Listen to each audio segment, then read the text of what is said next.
ini. Sebelumnya, bismillahirrahmanirrahim. Assalamualaikum warahmatullahi wabarakatuh.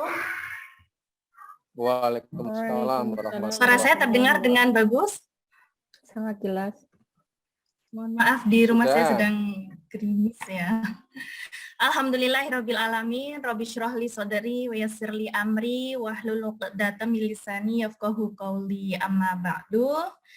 Yang kami hormati segenap jajaran pengurus kajian Samara pada malam hari ini, yang terhormat Pak Iwan Setiawan, Ibu Nunung Damayanti, kemudian ada Pak Ridwan Furkoni, kemudian ada Ibu Evi, dan tim kajian pada malam hari ini, dan juga hadirin yang insya Allah malam hari ini berbahagia semuanya, karena hari ini kita akan belajar bersama. Syukur alhamdulillah pada kesempatan ini kita dapat bersilaturahmi, dan sebelumnya sebelum kita mengawali kajian ini, marilah kita bersama-sama melafadzkan basmalah. Bismillahirrahmanirrahim. Semoga agenda kajian hari ini sampai nanti bisa berjalan dengan baik, lancar, dan juga bermanfaat untuk semuanya. Hadirin yang dirahmati Allah, pada kesempatan hari ini kepada yang terhormat Mbak Evi untuk memberikan sambutan sebelum kajian dimulai. Kepada yang terhormat Mbak Evi, kami persilahkan. Bismillahirrahmanirrahim. Assalamualaikum warahmatullahi wabarakatuh. Waalaikumsalam warahmatullahi wabarakatuh. Alhamdulillahilladzi hada wa ma kunna linahtadiya laula an hadanallah. Rabbi shrahli sadri wa yassirli amri wahlul 'uqdatam min lisani yafqahu qawli. Amma ba'd. Puji syukur pada Allah senantiasa kita panjatkan karena atas nikmatnya yang luar biasa pada kesempatan malam hari ini kita semua bisa berkumpul bersilaturahim di kajian Samara pada malam hari ini. Selanjutnya selawat serta salam semoga tercurah kepada Nabi Agung Muhammad sallallahu alaihi wasallam yang semoga syafaatnya akan kita nantikan di yaumul akhir. Amin. Yang selanjutnya saya ucapkan terima kasih semua pada yang pertama pemateri pada malam hari ini, yaitu Bu Desi Tanusari, MPSI psikolog ya, dan juga Mbak Sahdara. Terima kasih yang membersamai kita malam hari ini. Ya, maaf, ada gangguan sedikit. Sebentar ya, Nak, ya. Ya. Iya. Pada kesempatan malam hari ini adalah kajian, mungkin yang baru pertama gabung, ini adalah acara yang sudah kita kerjasama ya antara Majelis Pimpinan Wilayah Muhammadiyah, Majelis Pelayanan Sosial, dan juga Pimpinan Wilayah Nahdlatul Aisyah dan Pimpinan Wilayah Pemuda Muhammadiyah, dan juga Biro Samara ini. Nah, ini yang kita mengadakan kajian sebulan 2 kali, yaitu minggu ketiga dan keempat. Ya, dan kami mengucapkan terima kasih juga pada yang pertama tadi ya Pak Iwan Setiawan selaku ketua biro ini, dan juga terus juga dari Mas Fatih yang telah selalu mempersiapkan acara pada malam hari ini, dan juga seluruh sahabat Samara yang telah berkenan hadir pada malam hari ini. Insya Allah ini menjadi amal kebaikan kita semua untuk menjadi lebih baik. Lalu yang selanjutnya saya mengucapkan terima kasih juga kepada teman-teman yang hadir yang kemarin, mungkin pada teman-teman sahabat yang secara ini ada sesuatu tema yang menarik pada malam hari ini, yaitu menjaga sakinah pasangan LDR ya, long distance relationship. Nah, ini mungkin menarik bagi sebagian kita semua yang mungkin sedang berpisah. Nanti akan dikaji lebih banyak pada materi, dan ada sekedar info juga bahwa ini ada seputar kajian keluarga. Nanti bisa join di grup nanti mungkin akan di-share oleh Pak Iwan ya, untuk menge-share bahwa di sini nanti di grup WA ada seputar kajian di Jogja ini yang kerjasama dengan Biro Samara dan juga pimpinan daerah Muhammadiyah Yogyakarta. Nah, ini bisa mungkin lebih intens. Dan harapan kami dalam acara ini tentu memberikan manfaat yang sebanyak-banyaknya kepada kita semua, dan juga mungkin dengan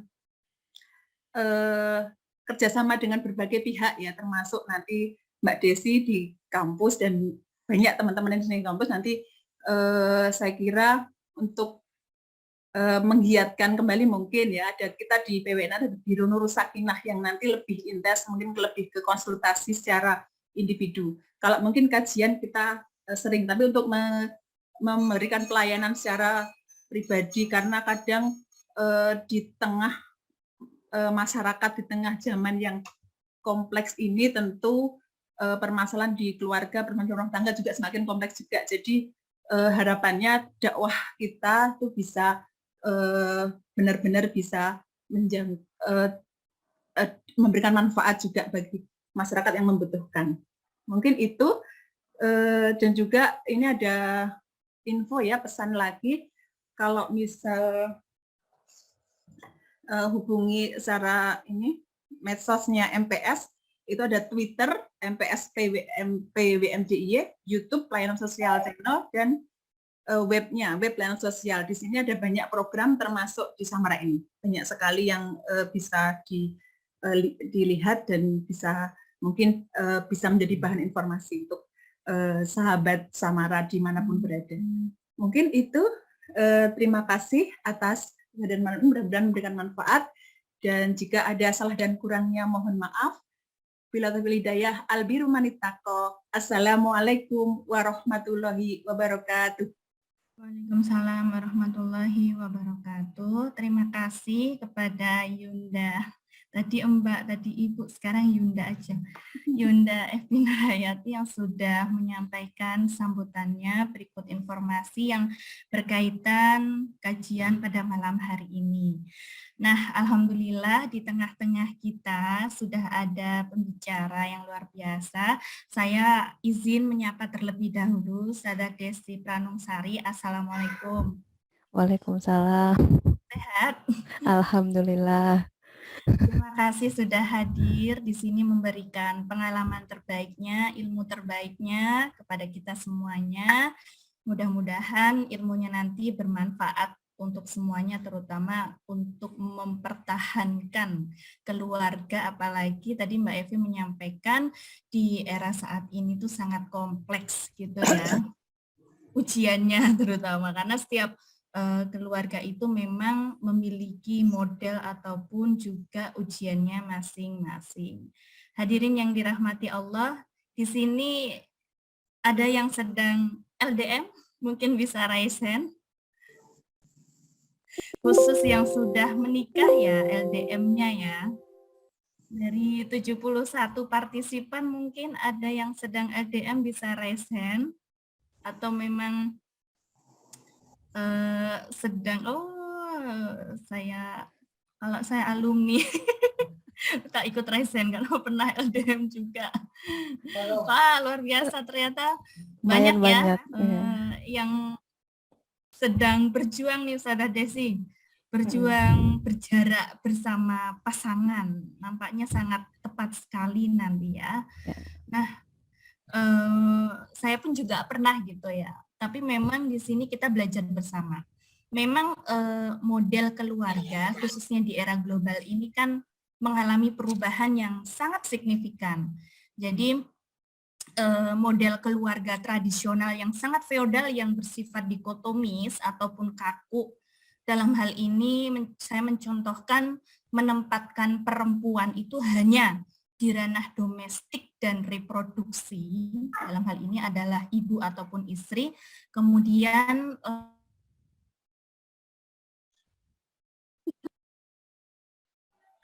Ini ke freeze ya, Mbak Nisa. Oh iya. Panggilan niki Mbak Nisa niki. Iya, terlempar nih sepertinya. saya terlempar ya. Oke, lanjut. Mohon maaf terlempar tadi. Jadi tadi saya menyampaikan bahwa dulu itu model keluarganya masih sangat feodal gitu ya, yang menempatkan perempuan itu hanya di ranah domestik saja gitu. Nah, sedangkan sekarang di era modern ini kan makin fleksibel gitu ya, yang mana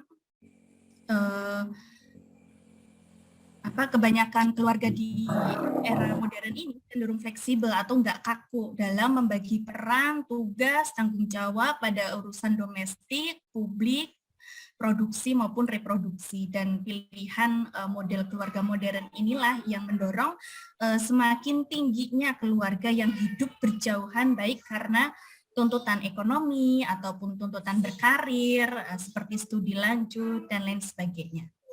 Nah, hidup berjauhan pada banyak keluarga memang menimbulkan masalah baik secara psikologis, ekonomis, biologis maupun sosial. Secara psikologis mungkin keluarga akan merasa kesepian ya, karena tidak ada teman ngobrol dengan pasangan. Secara ekonomis harus mengeluarkan banyak dana untuk komunikasi.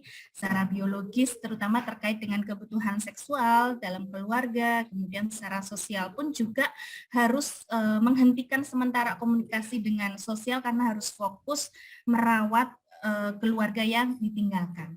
Tapi tidak semua orang mempunyai masalah tersebut karena harus hidup berjauhan. Banyak sekali pasangan yang bisa mengatasi problem yang saya sebutkan tadi dengan baik. Bahkan meskipun berjauhan bisa membangun sakinah. Nah, pertanyaannya adalah, apakah tujuan keluarga yang sakinah itu bisa dicapai secara fisik anggota keluarga yang berjauhan? Lebih spesifiknya adalah suami istri yang tinggal berjauhan itu apakah bisa membangun keluarga yang sakinah? Dalam hal ini bahagia dan harmonis. Lantas bagaimana serta Nisa ketika berjauhan dengan pasangan? Tentu saja jawabannya akan kita diskusikan bersama seorang pakar psikolog keluarga. Beliau juga seorang dosen di Fakultas Psikologi Universitas Ahmad Dahlan. Beliau juga aktivis di Nasyiatul Aisyah. Kepada yang terhormat Ustazah Desi Pranungsari, dipersilahkan. Ya, terima kasih Mbak Syahdara. Ya, ini tadi juga temanya LDR ya, jadi memang lebih luas. Jadi yang tadi yang mau live mungkin jangan live dulu ya, karena mungkin saya akan membahasnya juga lebih kompleks ya, nggak hanya yang married aja gitu, yang marriage aja, tapi juga yang sedang akan gitu ya, atau sedang cari jodoh juga bisa mendapatkan gambaran di sini nanti. Baik, terima kasih sekali atas kesempatannya. Saya senang ya. Jadi saya memang seperti dulu tuh pengen gitu ya, ngumpulin kawan-kawan pejuang LDR gitu ya, karena memang sebenarnya itu tidaklah mudah gitu ya. Ya, mungkin langsung saja nggih, saya mulai untuk kajiannya. Jadi karena gimana ya, saya basicnya sebenarnya psikolog ya, bukan ustazah gitu ya, dan juga dosen, sehingga ya mungkin nanti semacam materi sedikit aja, namun nanti saya pengennya lebih banyak tanya jawab aja kali ya, kayak konsultasi gitu aja, biar lebih sesuai dengan kebutuhan dari teman-teman di sini, seperti itu. Begitu nggih? Yeah. Ada PPT, boleh ya saya pakai PPT biar memudahkan saya untuk mentransfer apa yang ingin saya sampaikan, karena ini sebenarnya kebutuhan saya pribadi PPT ini. Mungkin juga yang yang tipe visual yang akan terbantu ya sebenarnya, biasanya kalau dengan PPT saja gitu. Saya share screen atau mau Mbak ini yang Mbak Syahdara yang share?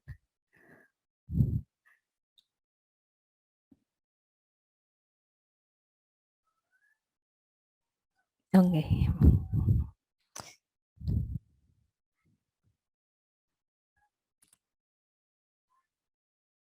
Di bagian awal dulu ya kali.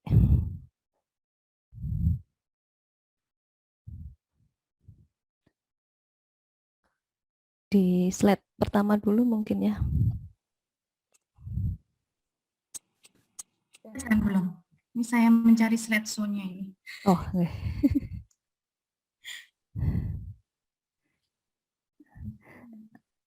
Atau kalau mungkin kesulitan saya juga bisa ke yang ke atas. Lihat, mohon maaf. Ya, tapi yang ke atas dulu, Mbak. Slide awal, mulai dari awal dulu. Ini slide terakhir kelihatannya. Oh iya, maaf. Ya, baik. Terima kasih. Bismillahirrahmanirrahim. Alhamdulillahirrahmanirrahim ya.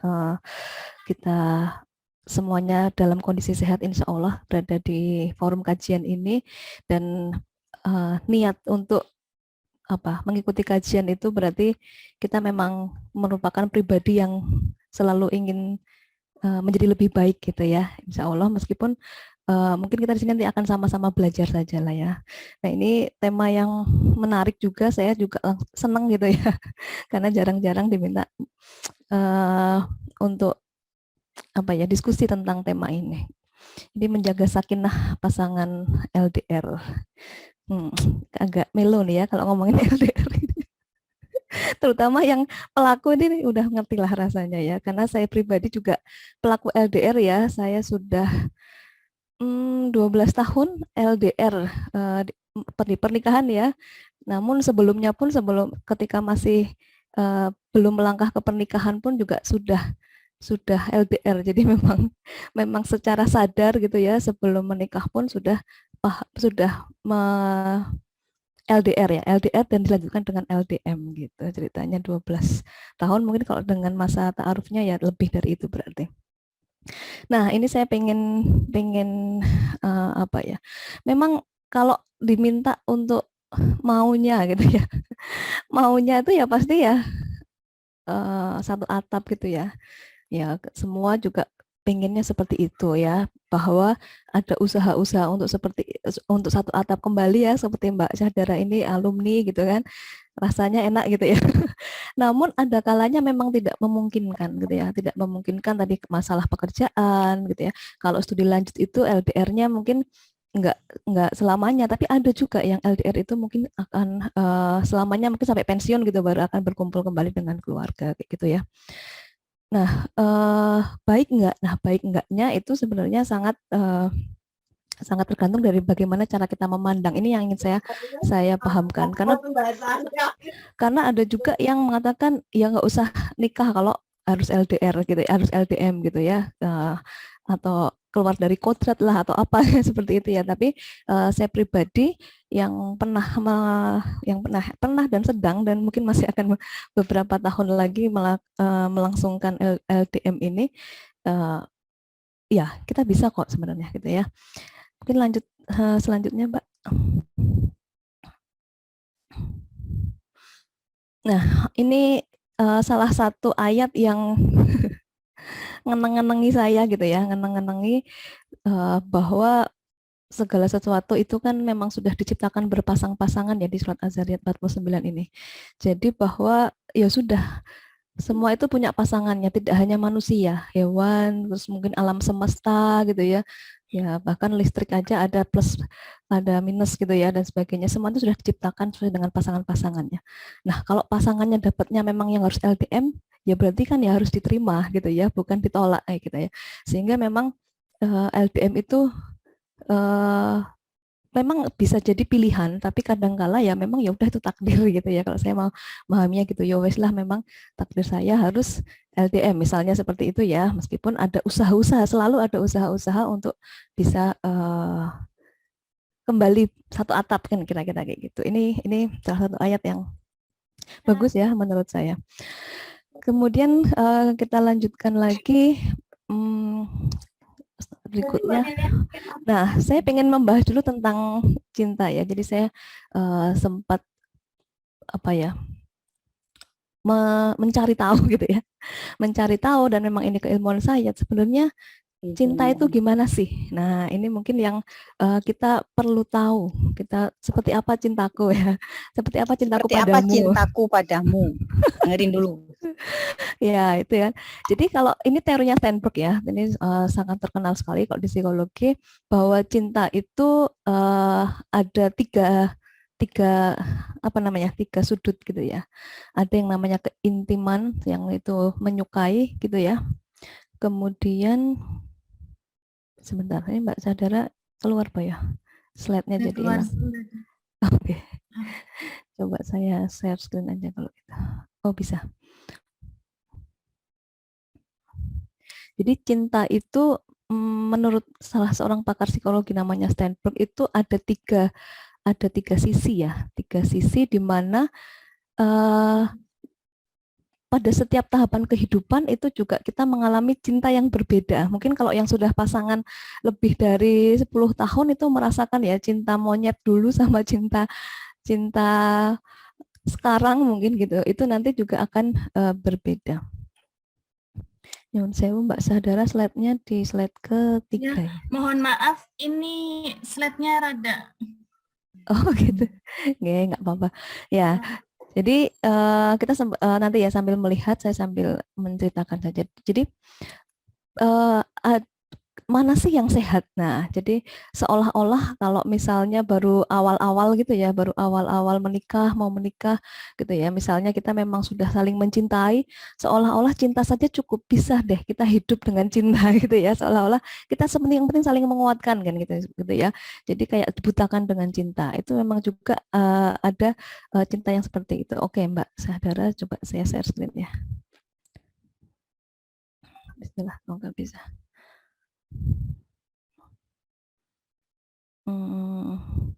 Apakah sudah terlihat? Sudah, tinggal di slide show. Oke. Mohon maaf, ini sinyal saya kurang mendukung. Nggak apa-apa, Pak. Ya, begitulah dinamikanya. Gini ya, sudah ya, sudah besar ya. Oke, jelas. Oke, terima kasih. Nah, maka dikatakan cinta yang sempurna itu kalau semuanya itu ada ya, baik itu ada gairah ya, cinta gila gitu ya kalau bahasanya, cinta yang membutakan itu ya, jadi sampai ya pokoknya hanya dunia milik berdua misalnya kayak gitu, itu adalah cinta gila atau gairah yang kalau hanya itu saja yang dimiliki gitu ya, itu kita akan hanya terbutakan oleh cinta dan kita tidak realistis seperti itu. Kemudian ada kalau antara gairah dan keintiman saling suka itu namanya cinta romantis ya. Antara keintiman dengan komitmen dan cinta persahabatan, dan ada yang namanya gairah dan komitmen gitu ya. Tanpa komitmen itu namanya cinta bodoh gitu ya. Jadi kita perlu refleksi dulu cinta kita ada di mana dengan pasangan itu ya, karena tidak semua cinta itu ya, misalnya kita ternyata pada tahap cinta romantis gitu ya, kita cuma baru cinta romantis gitu ya, nah itu pasti akan merana kalau LDR gitu ya. Akan apa namanya ya, akan merasa ya aku ditinggalkan, terus ya pokoknya menderita lah gitu ya, karena yang kita harapkan itu adalah semata-mata adalah kelekatan, dibelai-belai, disayang-sayang gitu ya, dikatakan I love you, aku cinta kamu dan sebagainya, yang itu memabukkan gitu ya sebenarnya. Ya.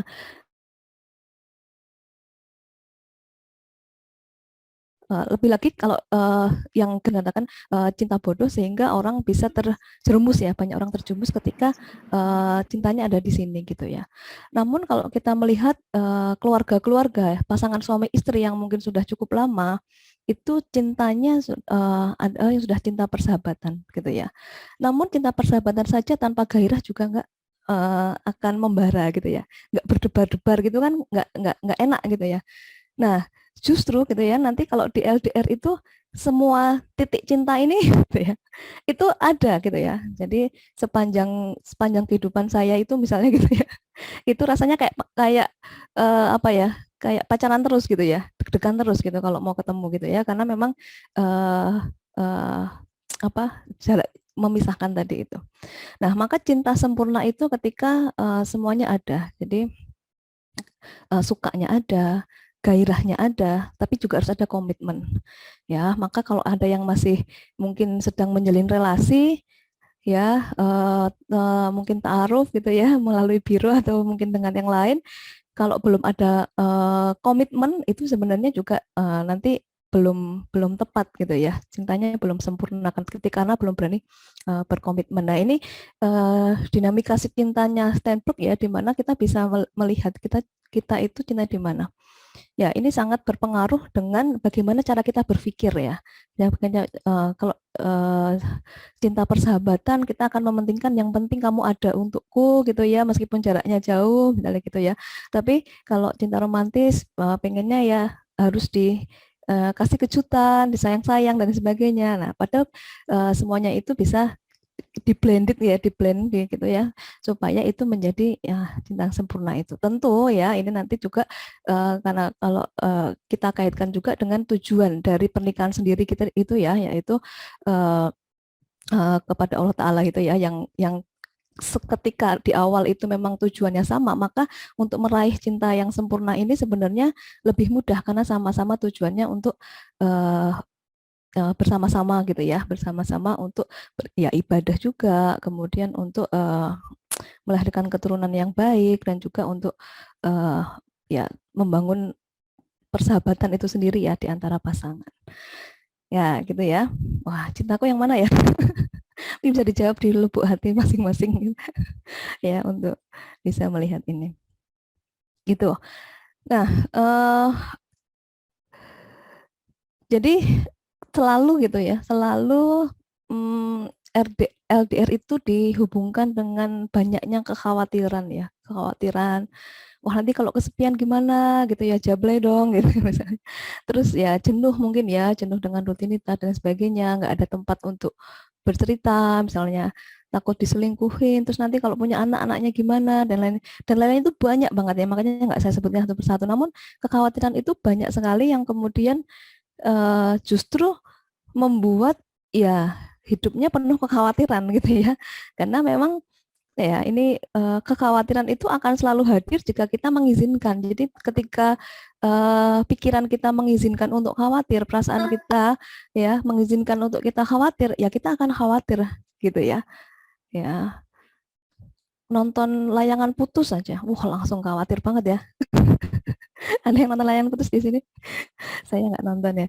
Ya jadi banyak yang kemudian melihat pasangan yang kayak gimana khawatir, melihat ini khawatir ya, karena kita memang mengizinkan diri kita untuk ya mengkhawatirkan itu semua. Maka sebenarnya bisa ya, nanti saya pengen mengajak untuk ya masuk khawatir nggak boleh sih, ya boleh, khawatir memang boleh karena memang itu suatu apa ya, emosi yang memang ada ya di diri kita itu tentang khawatir. Kita nggak boleh merasa kesepian, ya pasti kita juga bisa merasa kesepian, jenuh, tapi semuanya sebenarnya bisa kita lihat dari bagaimana cara kita mensikapinya kayak gitu. Nah ini ya, jadi berat nggak sih LDR? Gimana? Saya pengen tanya dulu nih, yang LDR LDM. Kalau ada pertanyaan kayak gini, tanya sama orang nih. Saya sering banget ditanya gitu ya. Berat nggak sih LDR? Tadi siapa aja ya yang boleh nggak? Boleh kan ya saya nanya ke forum? Ada pelaku LDR yang boleh bisa menjawab di sini? Berat nggak sih LDR? Berat. Kadang berat, kadang juga santai, tergantung situasi dan kondisi bagaimana hati kita. Betul ya, jadi tergantung kondisi. Kalau tergantung kondisi itu agak susah ya, karena kondisi yang mempengaruhi kita gitu ya, tapi tergantung bagaimana cara kita ya berpikir tadi ya sebenarnya ya Mbak Fatih ya. Yang lain lagi tadi sepertinya ada yang merespon pertanyaan saya, siapa tadi? Berat nggak tadi?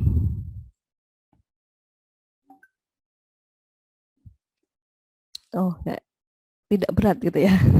Nah, jadi sebenarnya kalau mau dibilang banyak nggak konfliknya, banyak nggak kendalanya, banyak nggak masalahnya? Ya, masalah, kendala itu tergantung kita menganggapnya. Apakah kendala itu dianggap kendala? Kan sebenarnya kendala itu nggak ada namanya ya, hanya peristiwa saja. Yang menyebut itu adalah kendala, yang menyebut itu adalah masalah, yang menyebut itu berat, yang mau menyebut itu ringan, itu kan kita yang menamai ya sebenarnya ya. Misalnya nih, sama-sama gitu ya, sama-sama kita ngangkat beban tertentu gitu ya, kita ngangkat beban. Bebannya itu beratnya 5 kilo. Ya, hanya beban 5 kilo aja. Yang menganggap berat, yang mengatakan itu berat, itu ringan, itu kan kita yang menamai gitu lah istilahnya ya. Kita yang menamai. Maka berat tidak itu sebenarnya ya tergantung kita menamainya apa. Nah, kita menamai itu sebenarnya proses berpikir ya, proses berpikir yang itu kolaborasi ya. Saya senang banget ya segitiga gini. Kolaborasi antara pikiran, perasaan dan juga perilaku itu yang saling berkaitan. Kita akan merasa marah ketika kita namai, kita mempersepsi, wah suamiku marah, ya. Padahal dia diem aja, bisa aja kita kasih nama dia marah, gitu kan? Padahal perilakunya apa? Diem.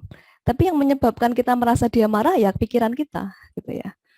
Ya, gitu ya misalnya. Terus semua itu memang sebenarnya persepsi kita, gitu ya. Apakah LDR itu menjadi beban? Ya kalau dibilang beban bisa, dibilang enggak bisa gitu ya. Dibilang susah bisa, dibilang enggak bisa, tergantung bagaimana kita melihat objek, peristiwa, person itu tuh seperti apa. Karena kita memang kita perlu melihat dulu ya, kita ini cenderung lebih banyak ketika ada suatu peristiwa, ketika ada suatu kejadian, ada sesuatu stimulus lah kira-kira. Kita itu mikir dulu apa pakai perasaan dulu. Nah, nanti itu akan berbeda cara kita merespon sesuatu. Ya, kalau yang pikir dulu berarti kita memang lebih banyak ke logika, maka nanti biasanya logika yang bermain gitu ya. Tapi kalau lebih ke emosi dulu, ya maka nanti kita akan berproses dengan emosi dulu, karena itu kemudian akan berdampak pada perilaku kita, behavior kita. Ya, namun memang ini semuanya saling berkaitan. Ya, kalau ibu-ibu gitu ya, cewek-cewek gitu ya, konon katanya, bukan konon katanya, memang secara fa'ali juga itu lebih dominan yang secara emosi gitu ya. Sedangkan yang laki-laki itu lebih dominan yang logis gitu ya. Maka kalau itu memang tidak selalu gitu ya, tidak selalu, tapi memang sebagian besar seperti itu. Ya, maka laki-laki itu memiliki kemampuan cara berpikir yang berbeda dengan perempuan gitu ya.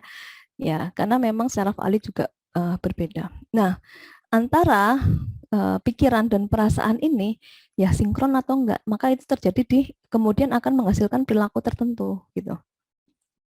Kalau kita ini orang yang gampang baperan misalnya gitu ya, gampang baper, jadi suamiku kok enggak WA, kok nggak ngechat, ini kenapa ya udah baper duluan gitu ya misalnya. Maka kita harus imbangi dengan berpikirnya tentu yang kita imbangi dengan berpikir yang positifnya misalnya kayak gitu ya. Kalau kita banyak main logika misalnya ternyata ya, itu berarti jangan logika terus juga, nanti kita nggak empati gitu ya sama pasangan gitu, seperti itu, sehingga perilaku kita mungkin tidak sesuai dengan harapan pasangan. Nah, yang menjadi titik poin di sini sebenarnya saya ingin menyampaikan tentang bahwa berat tidaknya LDR, banyaknya konflik atau tidaknya LDR, susah tidaknya LDR, itu semuanya tergantung bagaimana kita mempersepsi. Ketika itu dianggap sebagai beban, ya akan menjadi beban. Ketika itu kita persepsi kita yang kita ubah bahwa itu sebagai tantangan, bisa aja kan? Ya, berarti ya yang terasa adalah itu tantangan yang bisa diselesaikan, bukan beban yang berat gitu ya. Ya, yang bisa diatasi, toh teknologi banyak lah misalnya gitu ya, toh kita bisa melakukan ini karena tantangan itu berarti challenges gitu ya, jadi bisa diatasi. Tapi kalau beban itu sudah ya udah berat, nggak bisa, kok nggak bisa kayak misalnya seperti itu. Ya, jadi kita mulainya dari sini, gitu ya.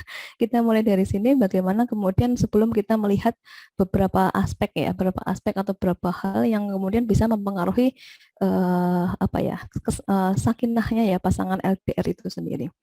Nah, di sini ini yang harus kita selesaikan di awal ya dengan pasangan. Jadi persepsi saya terhadap LDR itu gimana, gitu ya. Pikiran saya tentang LDR seperti apa, gitu ya. Bagaimana saya apa ya, merasakan gitu seperti apa LDR ini, dan sebenarnya perilaku saya ini memaknai apa. Nah, itu klop dulu enggak? Pikirannya bisa aja berbeda, tapi kita sama-sama tahu apa yang dipikirkan pasangan kita, dan saya pikirannya seperti ini. Nah, ini kita lihat di awal. Itu yang saya lakukan sebelum memutuskan untuk menikah ya, meskipun sudah tahu akan LDM gitu ya, karena sebelumnya juga sudah LDR ya. Kita berpikir panjang tentang ini gitu ya, dan akhirnya memutuskan oke lah gitu ya, oke lah untuk kita halalkan saja gitu ya, meskipun dengan kondisi yang harus berjauhan gitu ya. Oke, kira-kira ini kalau ada yang misalnya agak dibingungkan atau gitu, langsung disampaikan aja ya. Mungkin kok ini teori banget gitu misalnya gitu ya. Ya monggo silahkan nanti langsung ditanyain aja. Nah ini banyak sih, banyak apa ya, artikel, banyak orang gitu ya yang kemudian mengkaitkan gitu ya. Apa aja sih yang istilahnya mempengaruhi gitu ya, atau apa sih yang bisa membuat pasangan LDR tetap harmonis? Sebenarnya sama gitu ya. Sebenarnya tipsnya sama dengan ya pasangan yang tidak LDR pun sama saja. Hanya memang pasangan LDR maupun LDM ini harus apa ya istilahnya, belajarnya lebih gitu ya. Belajarnya lebih karena memang situasinya saat ini tuh tidak lazim ya, meskipun sekarang sudah mulai banyak ya, sudah mulai banyak lazim lah ya. Namun memang berbeda dengan kebanyakan ya gitu ya. Ya seperti komunikasi, komitmen dan sebagainya ini kan sebenarnya sesuatu hal yang bukan hal baru ya kalau kita ngomongin tentang keharmonisan keluarga, tentang membangun keluarga yang sakinah, mawaddah warahmah misalnya seperti itu.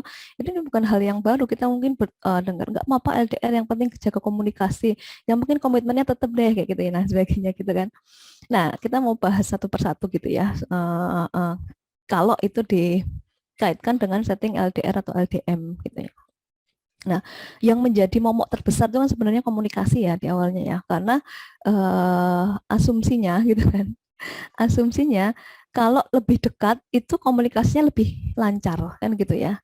Ya, itu memang sangat mungkin terjadi karena kita lebih sering bertemu gitu ya. Namun komunikasi itu sebenarnya tidak hanya komunikasi apa ya istilahnya, komunikasi tatap muka gitu, tatap muka yang ketemu langsung. Komunikasi ini kan sebenarnya banyak. Bahkan komunikasi itu bisa dengan bahasa lain gitu ya. Komunikasi antara suami istri kadang juga punya sesuatu yang hanya mereka yang tahu, misalnya seperti itu nggak usah pakai ngomong gitu ya, tinggal lirik-lirik itu udah tahu ini maksudnya apa misalnya gitu. Jadi ada bahasa komunikasi verbal, ada komunikasi gestur tubuh misalnya ya, nonverbal seperti itu. Nah, ini semuanya dilakukan gitu ya, bahwa kemudian komunikasi ini yang harus kemudian lebih dijaga, lebih dijadwalkan bahkan gitu ya, karena kalau nggak dijadwalkan kadang ya nggak ketemu gitu ya, satunya sibuk ini gitu ya, maka komunikasi itu dijadwalkan. Jadi kalau komunikasi saya dengan suami itu jam 8 malam gitu ya, ini malam ini nggak komunikasi kan, ada kasihan. Ya itu jam video call kita tuh sekitar jam 8 dengan saya dan dengan anak-anak. Itu setiap hari kecuali memang salah satunya ada yang berhalangan. Misalnya seperti itu sudah menggantikan misalnya gitu. Ya komunikasi juga komitmen ya, karena komitmen tadi kan sebenarnya memang kaitannya dengan bagaimana kemudian cinta kita mau dibawa kemana, itu kan sebenarnya komitmen juga, di mana kita sudah komitmen nih untuk jarak jauh dan sebagainya gitu ya.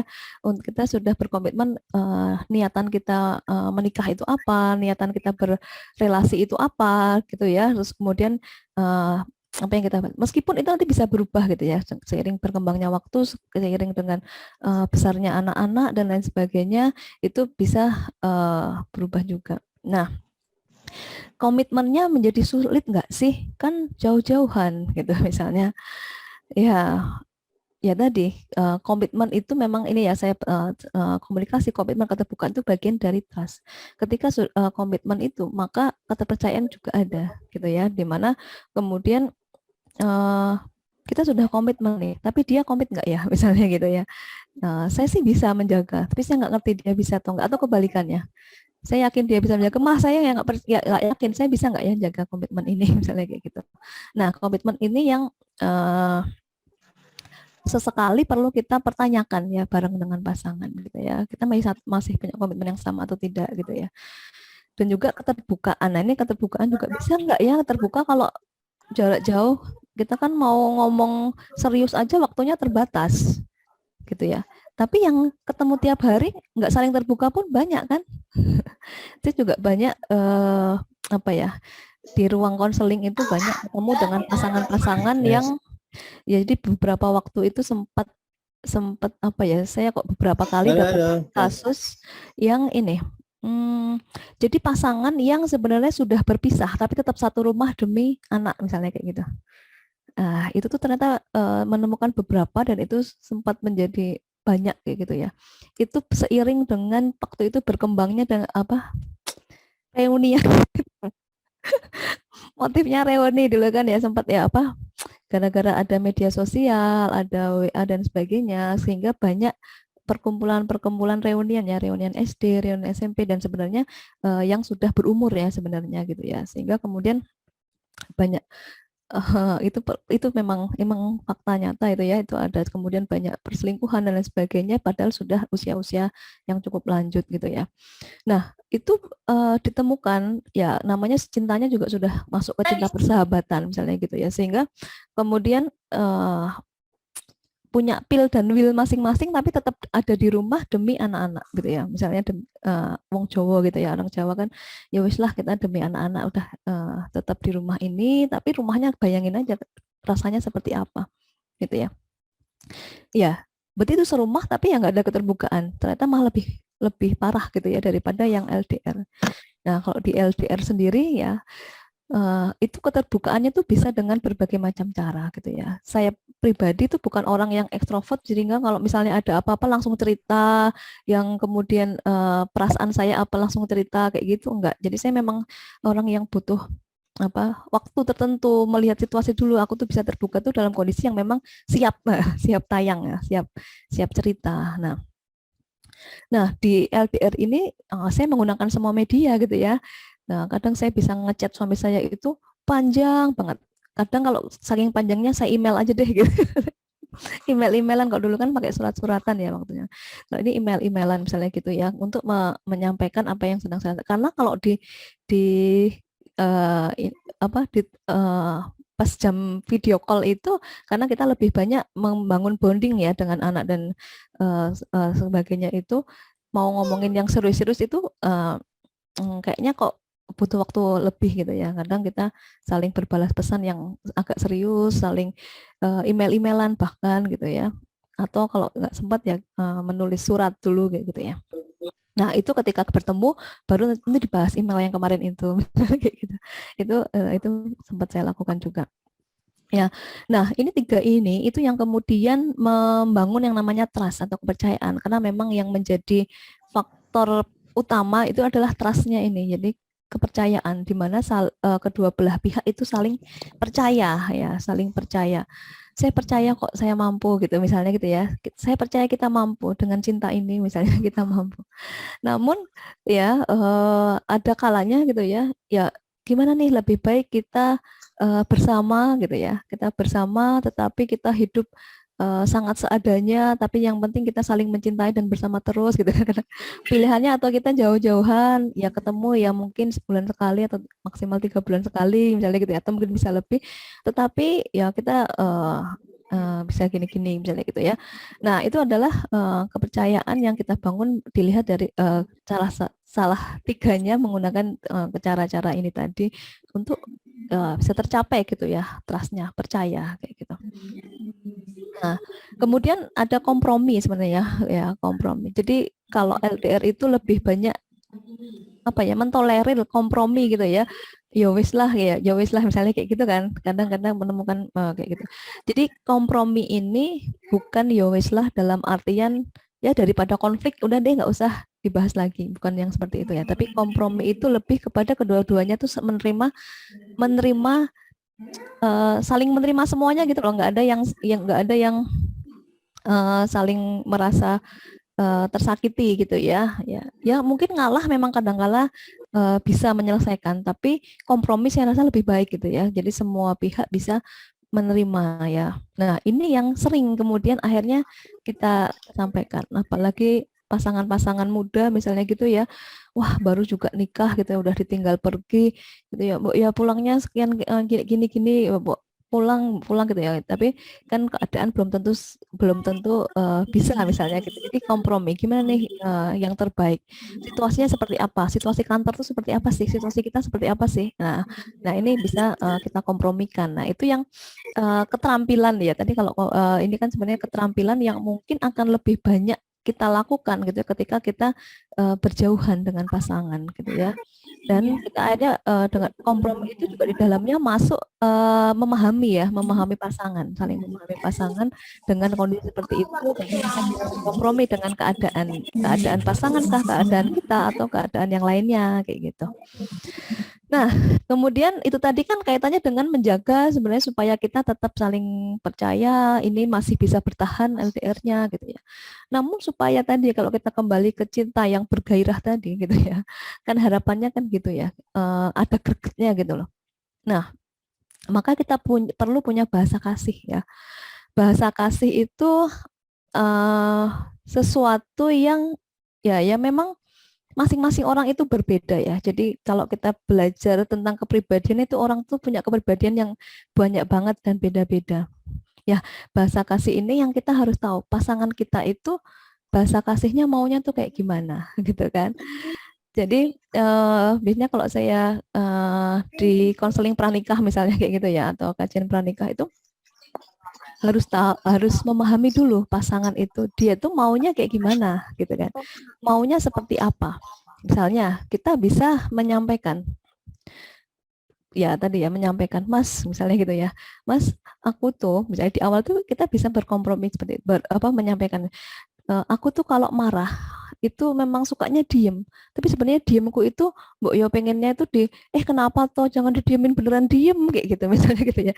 Itu kita sampaikan ketika di awal bahwa saya tuh pengennya tuh dibujuk-bujuk, dirayu-rayu, malah kamu tinggal pergi gitu ya misalnya. Padahal laki-laki nggak gitu, laki-laki tuh dia diem aja berarti dia nggak mau diganggu ya, misalnya ya, dia mengira saya itu nggak mau diganggu, padahal saya maunya tuh loh kok diem aja sih, Mbok dibujuk kayak atau apa kayak lah, itu kan udah nggak nyambung misalnya gitu ya. Jadi bahasa kasihnya itu akan berarti berbeda. Nah, bahasa kasih ini yang perlu kita tahu di awal ya. Sebenarnya apakah kamu senangnya kalau aku bilang I love you misalnya gitu, atau apa kayak gitu ya, atau kasih bunga atau apa. Nah, itu tuh yang seperti apa. Nah, itu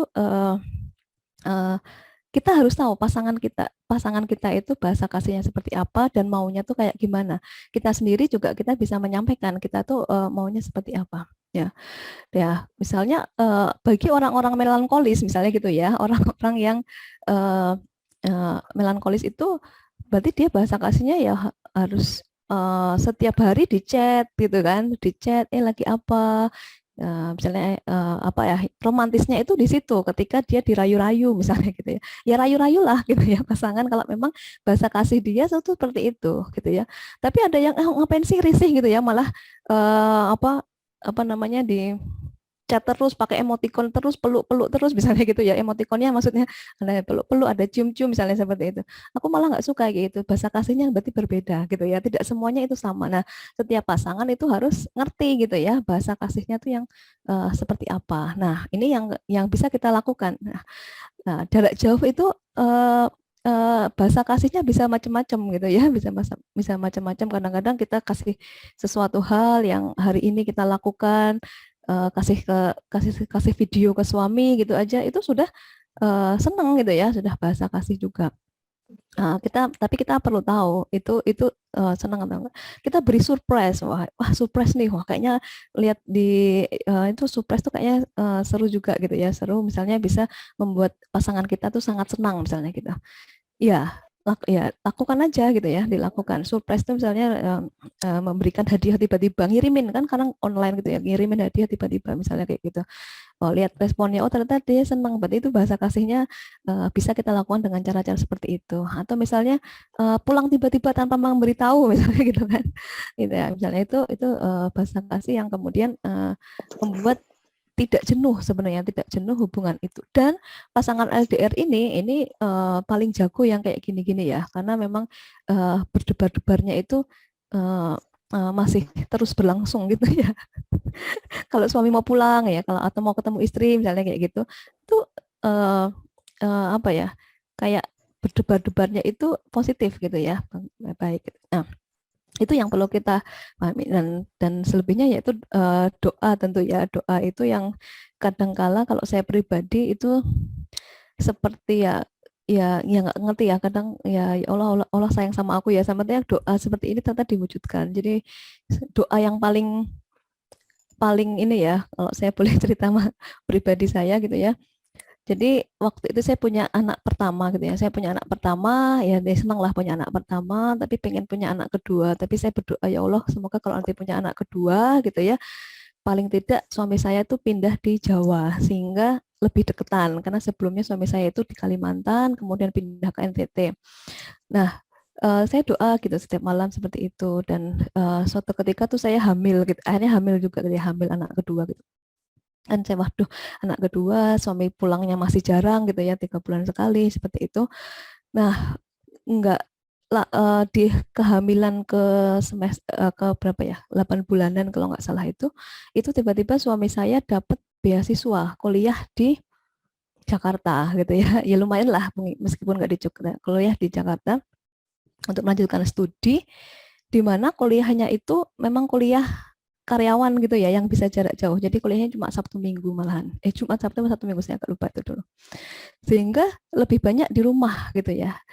Bahkan yang membesarkan anak saya yang kedua itu bapaknya ya, karena saya malah kerja, bapaknya malah di rumah. Giliran kalau weekend baru bapaknya yang ke Jakarta, anak sama saya. Jadi kata pertama anak saya yang kedua tuh papa, bukan mama ya.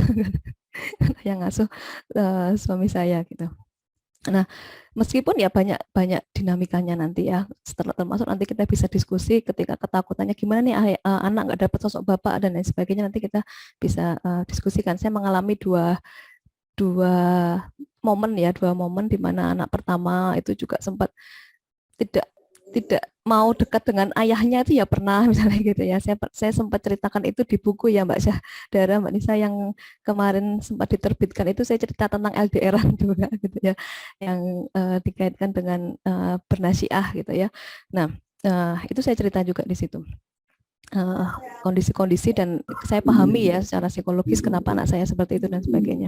Dan suami saya sedih banget itu, udah pulang gitu ya, anaknya malah nggak mau gitu ya. Itu karena itu sebenarnya tahapan perkembangan tertentu di mana anak itu kan cemburu gitu ya sama papanya sendiri gitu ya.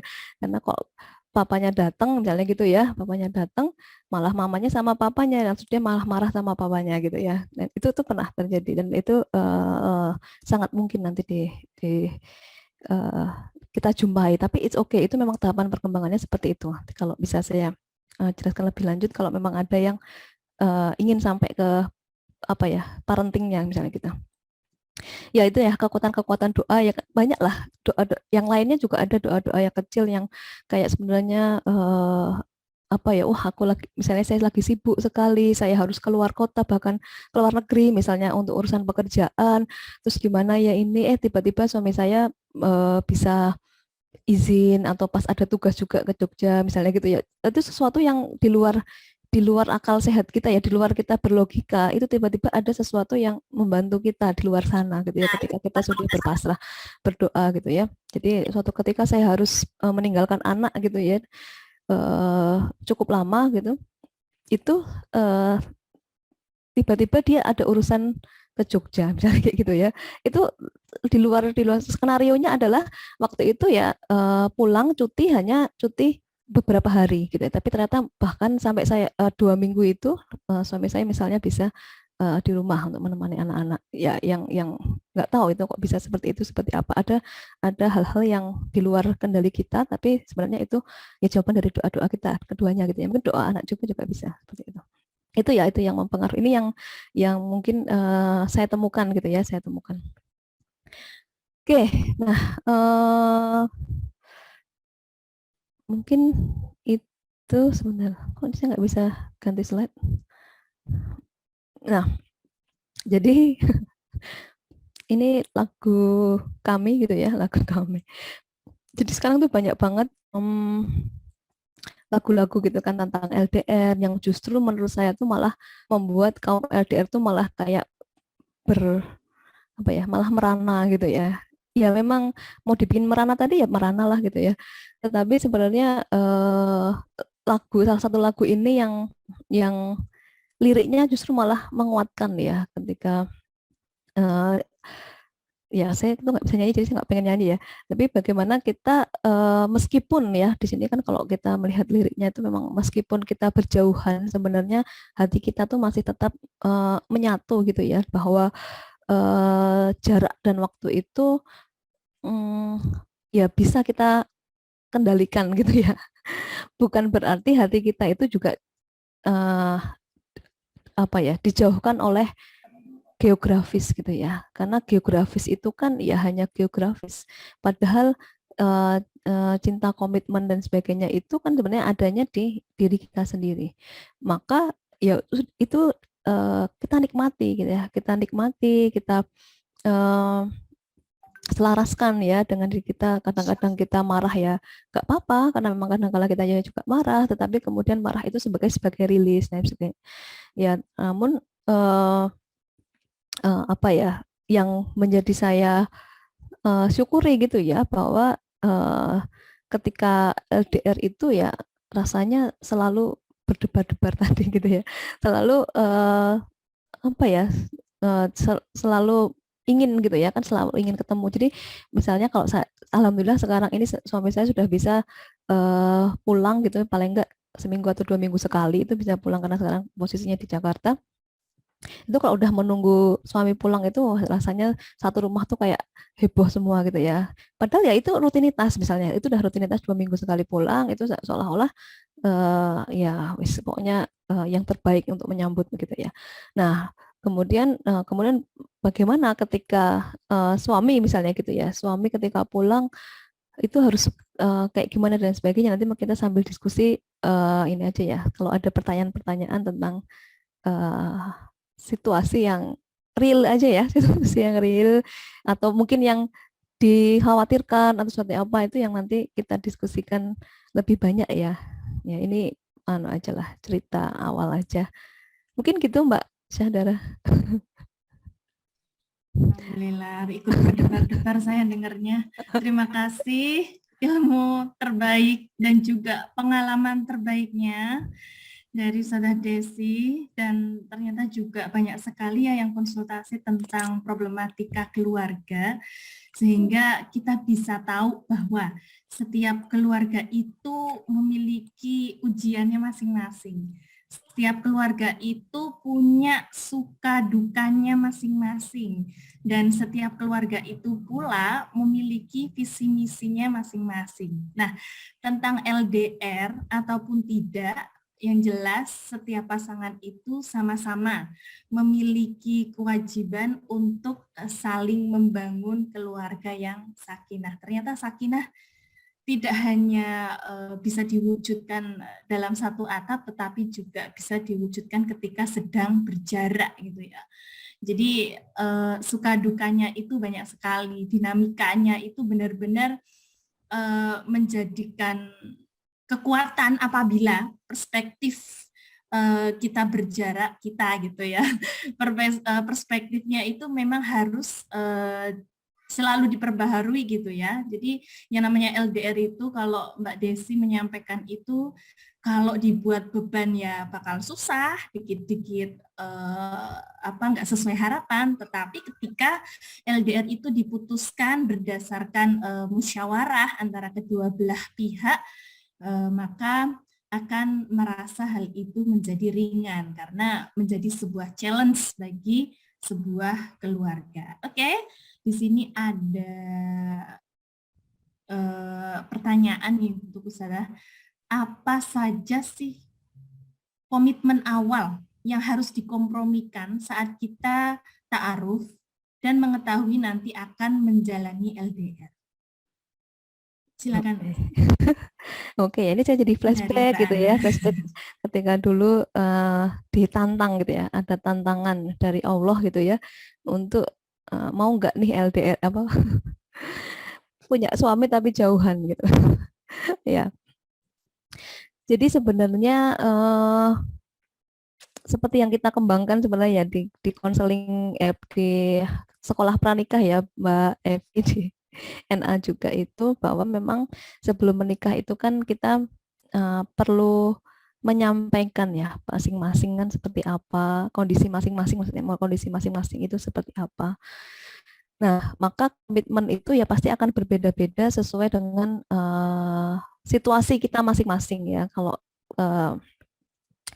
cerita dari saya itu, suami saya itu abdi negara ya istilahnya harus ikut ya mau negara mau kasih dia kerjaan kemana ya udah ikut gitu ya. Sedangkan pekerjaan saya waktu itu ya dosen di UAD gitu ya. Nah kemudian misalnya ini saya contohkan ya, saya sekaligus curhat. Saya contohkan misalnya. Dan waktu itu kita melihat situasinya, misalnya gitu ya, melihat situasinya pekerjaan suami saya itu tidak bisa stay di satu tempat. Dia akan berpindah-pindah terus, paling lama 4 tahun, 5 tahun lah, 4 tahun lah selama ini 4 tahun selalu pindah lagi, 4 tahun pindah lagi, dan itu akan terus berpindah selama dia bekerja dan seperti itu. Nah, sehingga ketika kita berpikir kalau misalnya ya udah saya mengikuti suami kemanapun gitu ya, saya kemanapun itu menjadi alternatif pertama kita pikirkan. Nah, mungkin selama memang belum mempunyai anak ya nggak masa apa namanya sebelum mempunyai anak mungkin nggak apa-apa, tapi ketika sudah mempunyai anak misalnya itu menjadi problem ketika harus pindah-pindah gitu ya. Nah, kebetulan tempat bekerja kalau di daerah itu juga tidak selalu yang layak untuk anak, misalnya kayak airnya susah dan sebagainya seperti itu. Nah, itu kemarin yang kemudian menjadi pertimbangan. Kemudian malah calon suami saya waktu itu ya, calon suami saya itu yang mengerti seperti apa kondisi saya. Jadi basic saya itu memang nggak pernah bisa diem lah ceritanya waktu itu ya. Waktu itu nggak bisa diem, jadi kalau perlu saya berkegiatan itu double misalnya seperti itu dan nggak bisa diem.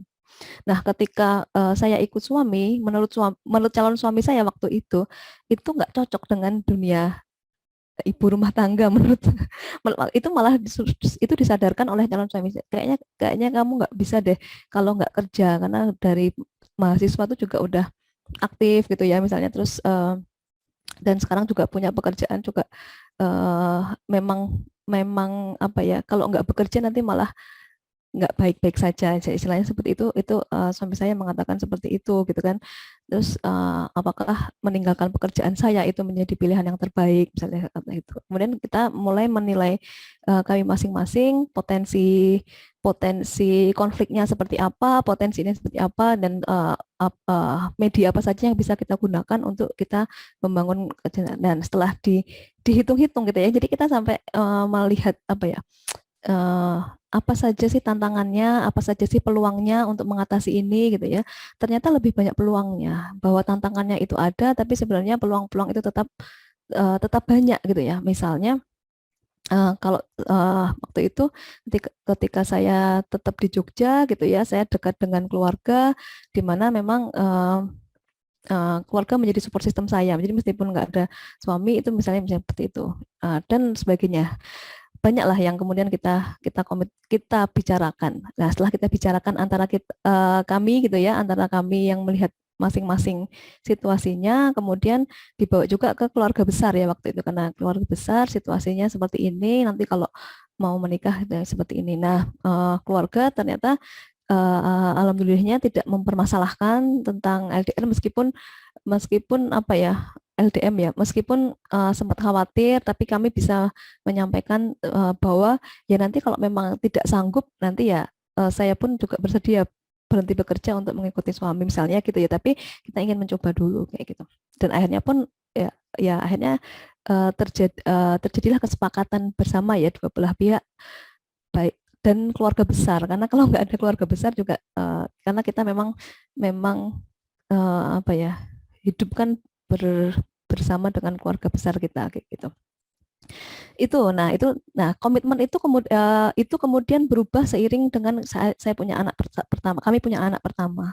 Ketika anak punya anak kedua, kita punya komitmen lah baru lagi, dan seterusnya itu tuh komitmen semacam diperbaharui ya setiap ada yang memang situasinya berubah gitu ya. Itu gitu kalau kalau saya ya, ini ceritanya tentang saya deh. Meskipun saya tuh tidak yakin bisa jadikan role model, tapi ini saya cerita saja bahwa kondisinya waktu itu saya seperti itu. Mungkin bisa cocok dengan situasi teman-teman di sini, mungkin enggak pun ya sangat mungkin, karena memang tadi sesuai dengan yang dikatakan Mbak Dahlan tadi, ya ujiannya tuh pasti masing-masing, tapi kita melihatlah ujian kita tuh yang di bagian apa, yang dikerjain ya di bagian menjawab ujian itu gitu ya, jangan ngerjain yang lainnya nanti malah nggak terjawab bagiannya gitu. Gitu, semoga terjawab. Bagus sekali. Jadi pentingnya bermusyawarah ya sebelum memutuskan untuk LDR.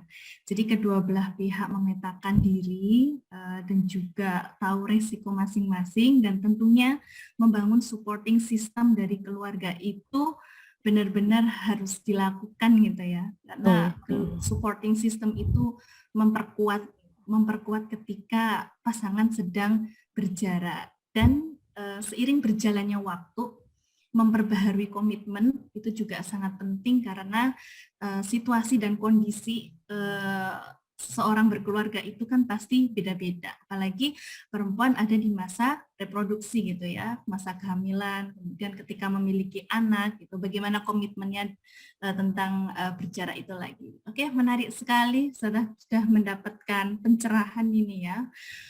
Mungkin ada Bapak Ibu yang silakan mau menyampaikan pertanyaannya, konsultasi langsung dengan pakarnya ini. Bisa raise hand dan open mic. Ini soalnya kita keluarga muda gitu ya, masih belum banyak pengalaman gitu. Jadi mungkin saya nambahkan, waktu itu bahkan kami kan nggak kenal tunangan sebenarnya, nggak ada tunangan dan sebagainya. Maksudnya yang menikah saja. Tapi waktu itu ketika masih belum menikah itu, saya tuh malah speechless ketika suami saya itu beli cincin ditaruh di jari kelingking, di jari manis kiri gitu ya. Ya cuma satu aja, saya nggak punya. Tapi katanya saya pakai ini, jadi nanti kalau orang lain itu tahu bahwa saya sudah punya tunangan, padahal kita nggak pernah ada tunangan gitu ya, cuma sebagai simbol saja, dia izin seperti itu ya. Jadi ketika dia bekerja di Kalimantan waktu itu, ya udah dia dengan cincin itu, dengan asumsi ingin menunjukkan bahwa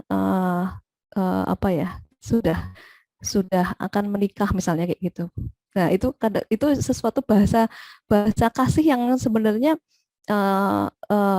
itu membuat saya berarti ini sungguh-sungguh gitu misalnya kayak gitulah. Itu yang setiap pasangan pasti berbeda lah caranya kayak gitu ya, tapi harus dicari tuh yang kayak gitu.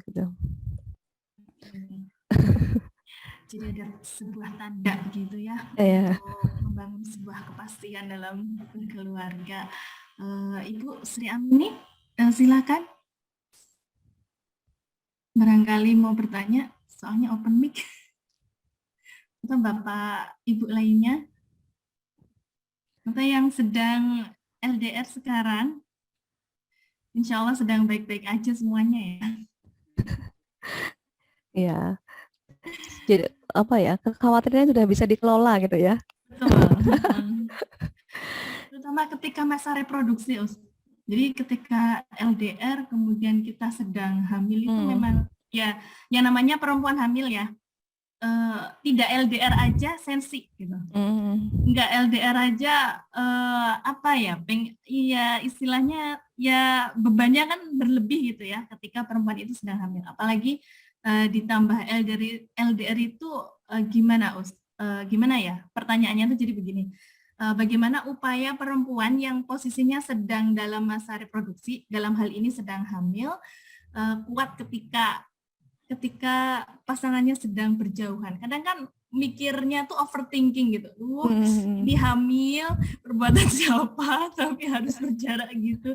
Itu godaan yang benar-benar yang bisa melemahkan. Tapi bagaimana sih upaya saat situasi seperti itu menjadi baik-baik aja gitu. Mungkin pengalaman Sarah. Iya, iya. Jadi ya tentu suami tetap ikut andil ya untuk membersamai kayak gitu kan dengan caranya masing-masing gitu ya. Jadi kembali kemudian saya kita sebagai istri itu tadi ya thinking dan emotionnya itu kan ya kalau pas lagi kan sedikit aja nangis gitu ya. Misalnya kalau kalau kalau hamil, apalagi hamil saya itu nggak ngerti ya apakah ini efek psikologis atau tidak, tapi kebetulan hamil saya itu ya keluar masuk rumah sakit gitu ya. Hamil yang pertama itu keluar masuk rumah sakit. Namun saya berpikir bahwa hamil itu bukan suatu penyakit ya, sehingga itu bukan suatu penyakit yang memang harus, itu kan sesuatu berkah ya. Meskipun saya di rumah sakit sampai operan, tapi itu bukan penyakit, itu hanya ya mungkin jalan untuk bisa sampai melahirkan aja. Nah itu kembali ya bahasa kasih yang kemudian seringkali dimunculkan gitu ya oleh pasangan gitu ya, dengan cara apapun lah, dengan acara seperti misalnya saya baru cerita nggak enak, nggak doyan makan apa-apa misalnya gitu, tiba-tiba ngirimin apa misalnya kayak gitu bahasa kasihnya, atau saya merasa apa gitu. Jadi sempat waktu itu ini yang saya ingat ya, saya nggak ngerti itu, nggak tahu nyidam atau enggak, tapi saya cuma kepengen sesuatu yang mungkin sebenarnya susah dicari itu ya, kayak misalnya saya pengen jambu monyet waktu itu. Saya tuh ya nggak, agak absurd juga ya, pengen jambu monyet itu kan nggak bisa nyarinya gitu kan. Nah itu tuh nggak ngerti, itu bahasa kasih suami saya itu dia kayak open di sosmed gitu loh. Di Jogja nyari jambu monyet di mana ya misalnya kayak gitu. Gitu ya istilahnya, sebenarnya ya nggak dapat pun nggak apa-apa orang ya, maksudnya memang sesuatu yang tidak mungkin didapatkan waktu itu sebenarnya kayak gitu, tapi dia tuh kayak menanyakan ke semua orang gimana cara dapat jambu monyet di Jogja misalnya gitu kan, dan akhirnya saya nggak usah deh kalau malah jadi kayak gitu. Maksudnya saya kan malah malu gitu ya, saya malah malu digituin, terus akhirnya udah nggak pengen nih, nggak misalnya ya hal-hal yang sekecil itu misalnya itu direspon gitu ya, dan dikomunikasikan aja sih, dikomunikasikan kan kondisiku sekarang seperti ini. Waktu di rumah sakit misalnya gitu ya, itu juga sedih gitu kan, di rumah sakit nggak ditungguin suami dan sebagainya.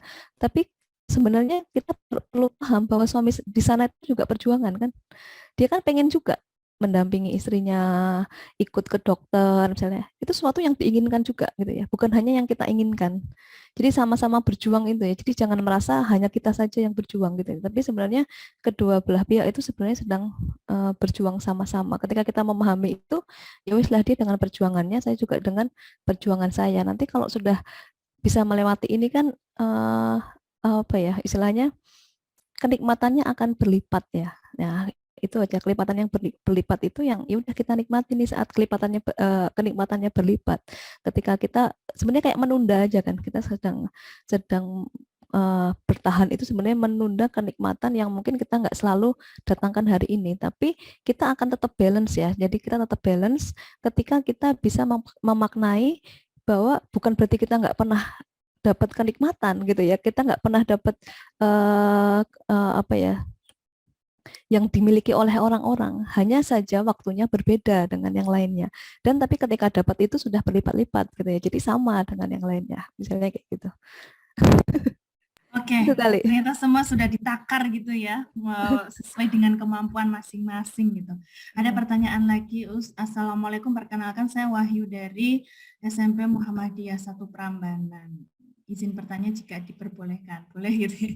Berkaitan dengan LDR, bukankah jarak LDR itu tidak akan menjadi kendala, jika menjadi kendala Entah apapun itu permasalahannya, bukankah itu hanya soal hati, musuudan atau husnudzon ya? Apakah ada hubungannya atau kausalitas antara keyakinan keimanan terhadap Allah, terhadap psikologis manusia dalam hal LDR? Bagaimana pendapat Usadah dari sisi psikologi? Kurang lebihnya mohon maaf, begitu pertanyaannya. Ya, ya benar ya. Jadi memang bagaimana kita bersikap, bagaimana kita bertindak itu kan sebenarnya dipengaruhi oleh banyak hal. Maka kenapa kok kalau mau memilih pasangan itu harus, kalau orang Jawa itu memilih bibit bebet bobotnya itu ya. Karena kita harus melihat seperti apa latar belakang pasangan kita, bagaimana dia dibesarkan, seperti apa agamanya dan sebagainya ya. Karena itu akan menjadikan bekal kita. Kita menikah tuh juga punya bekal masing-masing. Saya tuh punya bekal apa saja. Kalau memang bekal agamanya misalnya pun nggak kuat gitu ya, sebenarnya menikah itu salah satu cara untuk menguatkan gitu ya. Karena menikah itu saja kan sebenarnya ibadah, dan itu otomatis ya ketika saya merasa laki-laki ketika menjadi imam di keluarga itu memiliki tanggung jawab yang lebih.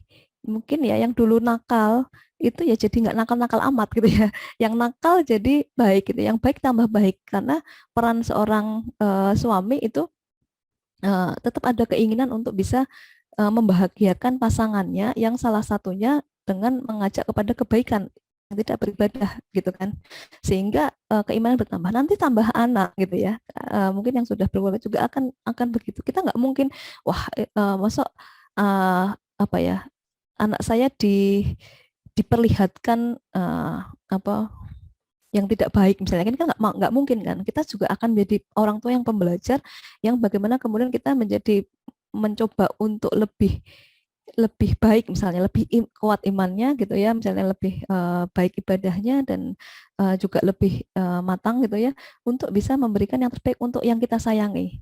Karena kan kita itu bertindak untuk, ya ini sebenarnya agak unik tentang konsep kebahagiaan orang Indonesia ya. Jadi penelitiannya cukup banyak dan cukup menarik gitu ya. Kalau orang Indonesia itu ternyata kebahagiaan yang dimiliki, ya orang dianggap bahagia. Saya itu bahagia itu kalau orang yang dia cintai bahagia. Itu enggak sih? Korek nggak kira-kira hasil penelitiannya?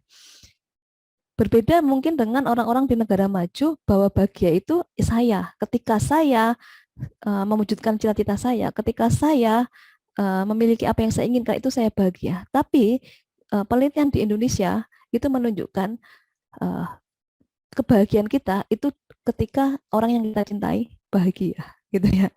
Nah, maka kita akan berlomba-lomba untuk membahagiakan orang yang kita sayangi, yaitu pasangan, anak dan sebagainya, ya. Dan di mana bahagianya orang beriman itu kan ya ketika ya kita melakukanlah praktek-praktek yang memang kemudian itu membawa kita pada kedamaian, kenyamanan dan sebagainya. Kayak gitu sih. Itu kayak gitu nggak sih pertanyaan? Saya tadi lumayan panjang jadi agak bingung mau responnya. Gitu nggak ya pertanyaannya? Gimana untuk pertanyaan, ada yang perlu dikonfirmasi dari Mas Wahyu? Sudah sesuai belum jawabannya?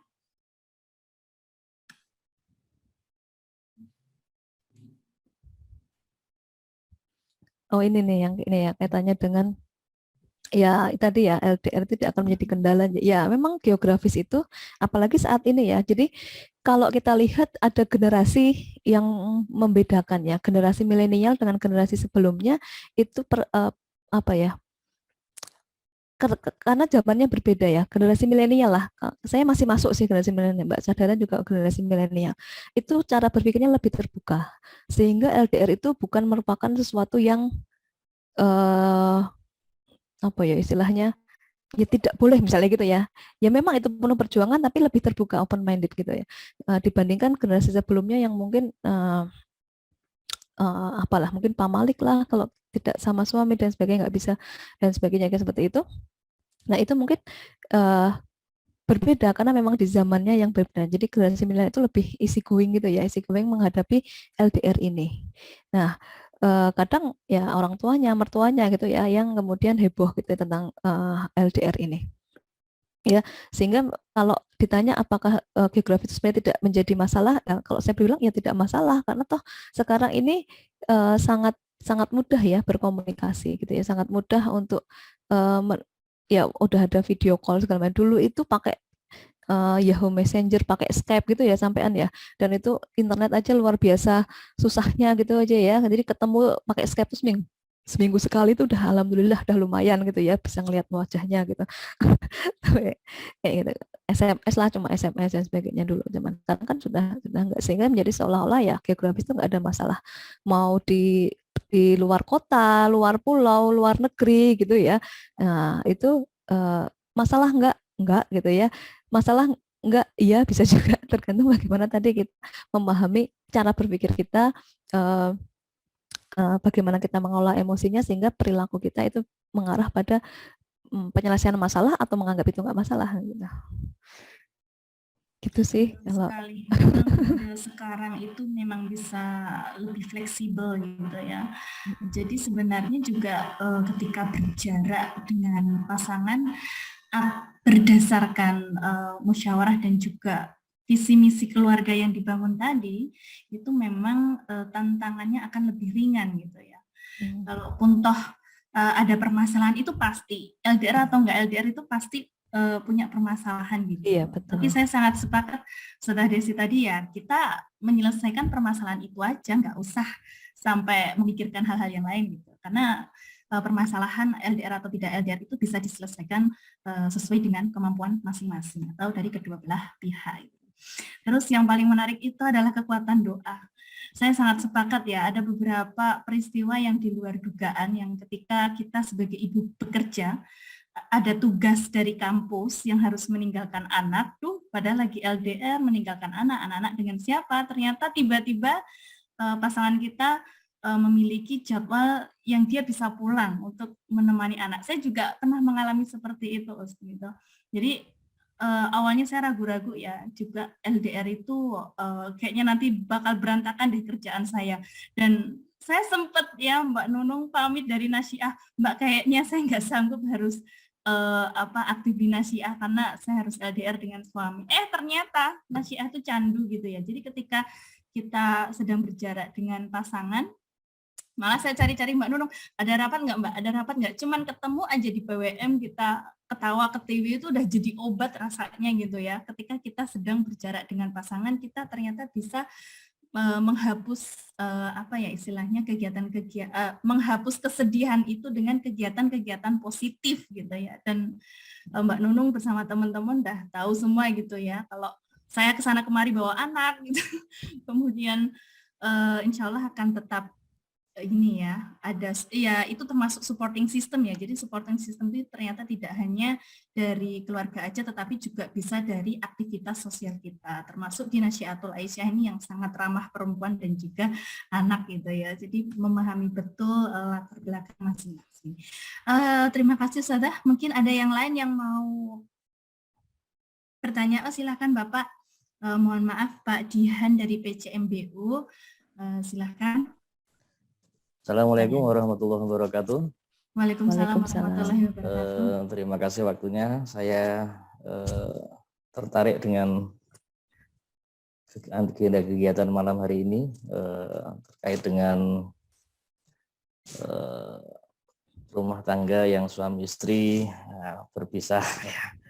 Ini kebetulan gini ya. Kebetulan saya bekerja di pengadilan agama ya. Nah, ini sangat menarik ini. Saya kaitkan dengan beberapa kasus yang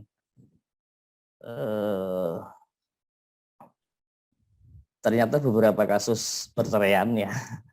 Beberapa kasus perceraian itu memang ada salah satu penyebabnya adalah LDR ini gitu ya.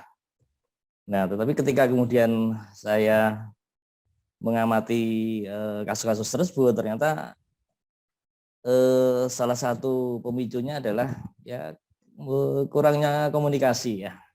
Kurangnya komunikasi. Tadi disampaikan komunikasi itu memang betul-betul menjadi kunci meskipun jarak geografis itu jauh ya, tetapi ternyata komunikasi kalau komunikasi itu baik, ya, maka potensi-potensi keretakan dalam rumah tangga ternyata bisa diminimalisir ya. Tapi juga jangan sampai tadi yang barusan disampaikan Mbak Sahdara ya, tadi kalau terlalu sibuk dengan masing-masing ya, kesibukan tadi ya, ada kesibukan masing-masing, ya, jangan sampai melupakan komunikasi. Nah, jadi kesibukan ketika sendiri, kesibukan itu menjadi hal yang sangat penting untuk ya bukan melupakan ya, tetapi setidaknya ada hiburan lah gitu ya, hiburan ketika sendiri, nah gitu ya. Tapi di sisi lain komunikasi antara suami dan istri ini menjadi hal yang menjadi kunci, saya kira menjadi kunci mencegahnya keretakan dalam rumah tangga karena jaraknya secara geografis itu tidak bersama-sama. Samping itu yang menjadi kunci adalah komitmen bersama untuk tetap ya dalam berumah tangga, ya, untuk sama-sama berkomitmen untuk membangun atau membina rumah tangga dengan sebaik-baiknya meskipun jaraknya yang jauh. Jadi intinya dalam beberapa kasus yang saya amati itu ternyata adanya komunikasi yang minim itu berpotensi berpotensi retaknya rumah tangga ya.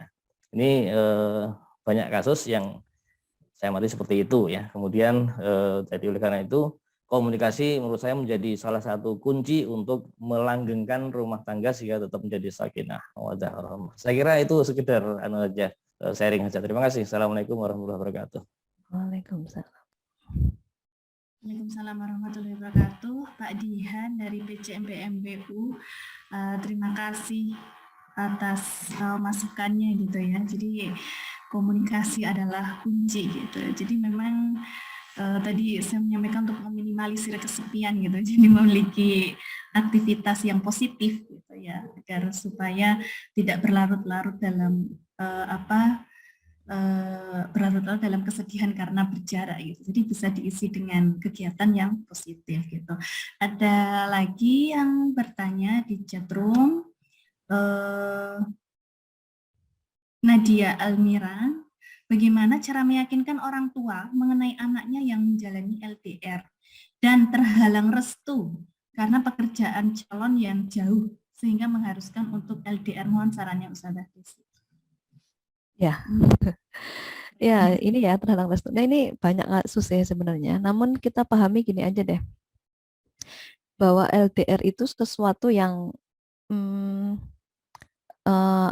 dipandang banyak orang itu sesuatu yang sulit ya. Nah, namanya orang tua gitu kan, mana sih yang mau anaknya dipersulit gitu kan.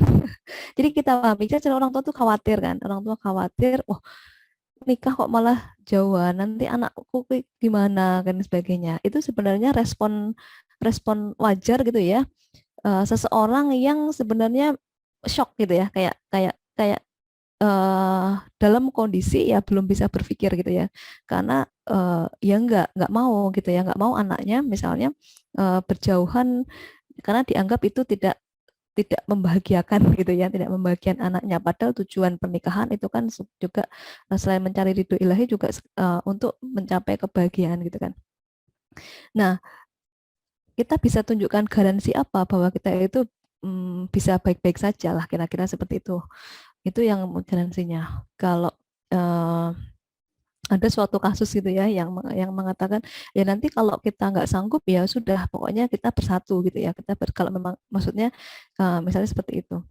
Namun perlu ada yang kemudian memikirkannya sampai seperti itu gitu ya. Oke lah, coba kita hidup bersama tapi dalam kondisi akhirnya ya tidak berkecukupan kira. Ya ntar malah muncul konflik gitu ya. Ya mungkin saya yang kubutuhkan bukan duitmu mas gitu, yang kubutuhkan kamu ada di sini misalnya gitu ya, yang penting kamu ada di sini, kamu menemenin aku, ya itu paling sebulan, 2 bulan, 3 bulan itu masih menikmati gitu ya. Nanti udah masuk ke 4 bulan itu udah marah-marah terus nih kita ya, beli beras nggak bisa, mencari dan sebagainya, konflik terus nanti gitu ya. mana yang lebih realistis misalnya seperti itu.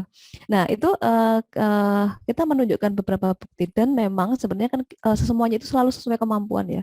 Kalau kita tidak mampu ya jangan dijalani LDR itu gitu ya. Karena memang maksudnya tidak mampu itu ya udah kita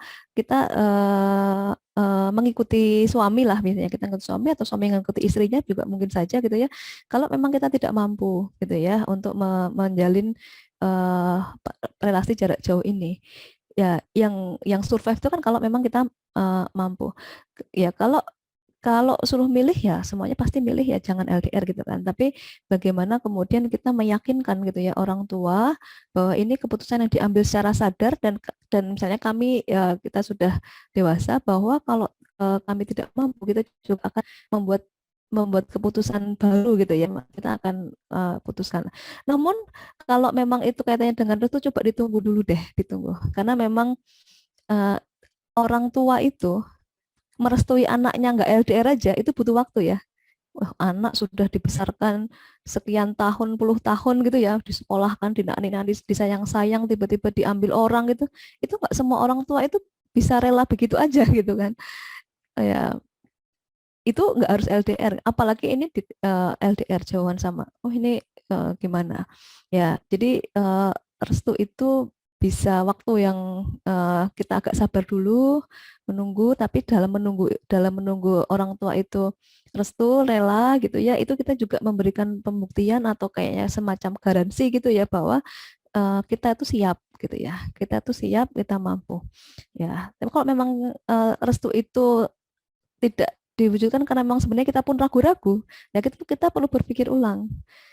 Mungkin karena kita ragu-ragu sehingga orang tua juga tidak merestui, misalnya seperti itu. Ya, jadi orang tua kan juga bisa melihat ya keresahan anaknya, sebenarnya anaknya ini gimana. Tapi kalau coba kita mantep, kita ini, nah nanti juga sambil ya doanya tetap terus gitu ya, nanti akan dibukakan lah misalnya hatinya. Kalau memang itu jodohnya yang didekatkan seperti itu. Mungkin itu sih yang bisa saya sampaikan. Memang butuh kesabaran pelan-pelan gitu ya, apalagi mau membangun sebuah rumah tangga memang harus butuh musyawarah dengan keluarga besar secara bertahap Mbak gitu ya, nggak bisa yang langsung sesuai dengan harapan kita gitu, tapi memang harus sesuai musyawarah gitu, agar nanti kalau terjadi apa-apa ya nggak hanya kita tapi bisa dibantu oleh banyak pihak gitu ya, terutama keluarga gitu. Ini pertanyaan dari Mas Taufik, Ustadzah, gimana caranya agar terhindar dari prasangka akibat dari kekhawatiran mengenai pasangan yang sedang jauh, walaupun sudah komunikasi tetap aja ada rasa khawatir, gimana gitu? Sudah komunikasi tetap khawatir gitu. Ya. Ya, khawatir itu kan sebenarnya sesuatu hal yang wajar sebenarnya. Tapi kalau khawatir terus-menerus itu yang kemudian akhirnya menjadi ketidakwajaran dan bisa berdampak pada kesehatan mental kita gitu ya. Nah, yang wajar itu yang gimana? Yang nggak wajar itu yang kayak gimana? Kita bisa menilai kekhawatiran kita itu wajar ketika kita masih bahasanya itu kita masih berfungsi secara normal ya, tidak terganggu fungsi sosial kita, tidak terganggu bagaimana kita bekerja, kita apa gitu ya, kita berkegiatan. Berarti khawatir kita itu masih wajar.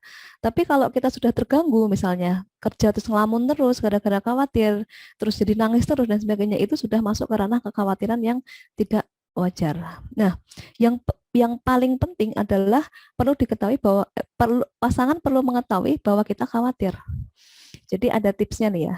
Tipsnya ini kata kunci dalam berkomunikasi itu adalah menggunakan I say. Jadi mengatakan saya. Jadi ini kalau saya pribadi sih powerful ya. Jadi kita mengatakan itu diawali dengan kata saya.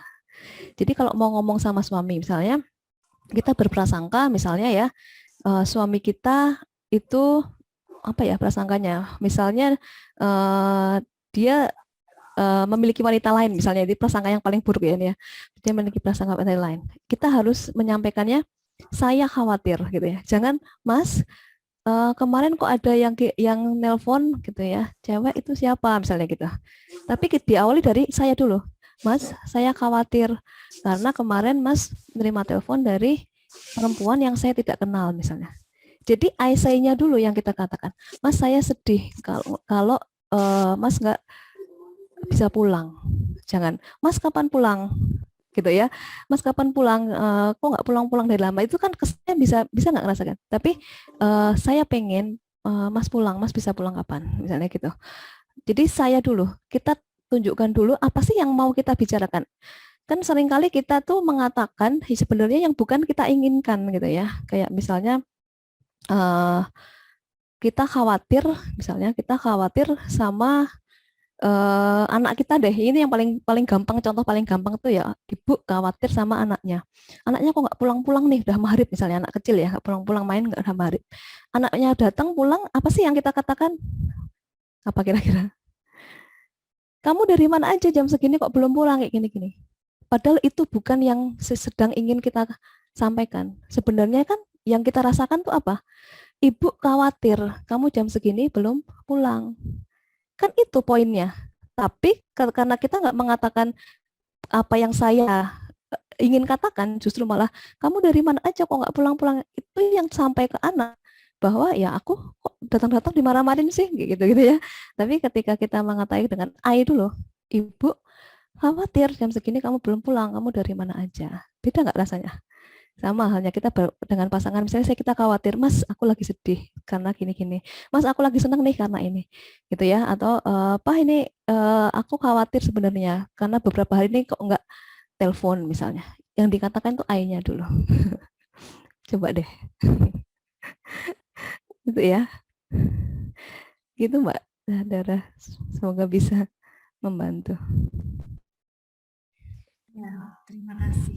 Ini ilmu baru nih, I say gitu ya. Jadi kita menegaskan maunya apa. Jadi nggak pakai kanan kiri gitu ya bahasanya, tapi dari kita sendiri itu seperti apa gitu. Jadi lebih menegaskan harapan kita itu seperti apa gitu.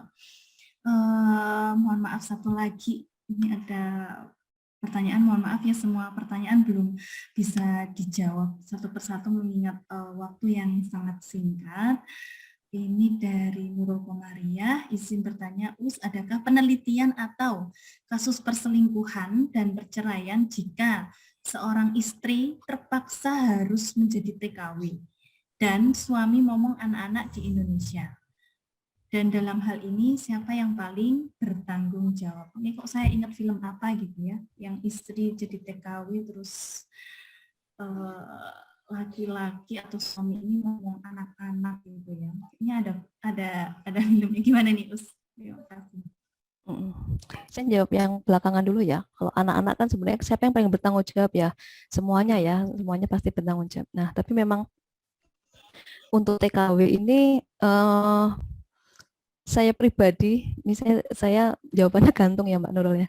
Saya pribadi itu masih apa ya, ragu-ragu dengan kalau TKW itu kan tahunan ya, tahunan baru pulang dan sebagainya, itu memang itu memang ya, karena kan sebenarnya kalau secara biologis, secara faali gitu ya, untuk laki-laki, kenapa kok memang ada ayat mengatakan kenapa kok 3 bulan ya, kenapa 3 bulan itu sebenarnya secara faali memang laki-laki gitu ya, laki-laki itu kalau sudah menikah, tapi ya kalau sudah menikah itu kalau 3 bulan tidak berhubungan gitu ya, itu kan sebenarnya tidak sehat gitu ya, tidak sehat karena memang itu semacam apa sih ya, sudah menumpuk gitu ya, sudah menumpuk. Maka memang kalau yang saya terapkan tuh 3 bulan gitu ya, maksimal 3 bulan, gimana caranya pokoknya bisa bertemu kayak gitu ya, entah saya yang ke sana, entah suami yang ke sini dan sebagainya. Karena itu memang ada kajiannya, ada penelitiannya tentang itu. Tapi beda dengan yang memang belum menikah ya, belum menikah, nggak ketemu 3 bulan itu sebenarnya masih nggak masalah, karena tapi bagi yang sudah menikah yang memang sudah berhubungan intim gitu ya, itu kan memang beda pemahaman, beda apa ya, sudah merasakan gitu ya, itu 3 bulan di usia produktif apalagi itu kalau bisa ya tetap bareng gitu ya. Nah, kalau TKW ini memang banyak sekali problem masalah yang ini memang kurang sesuai ya kalau menurut saya ya, tapi itu kan pilihan hidup ya. Kalau memang komitmen di awalnya sanggup, kemudian apa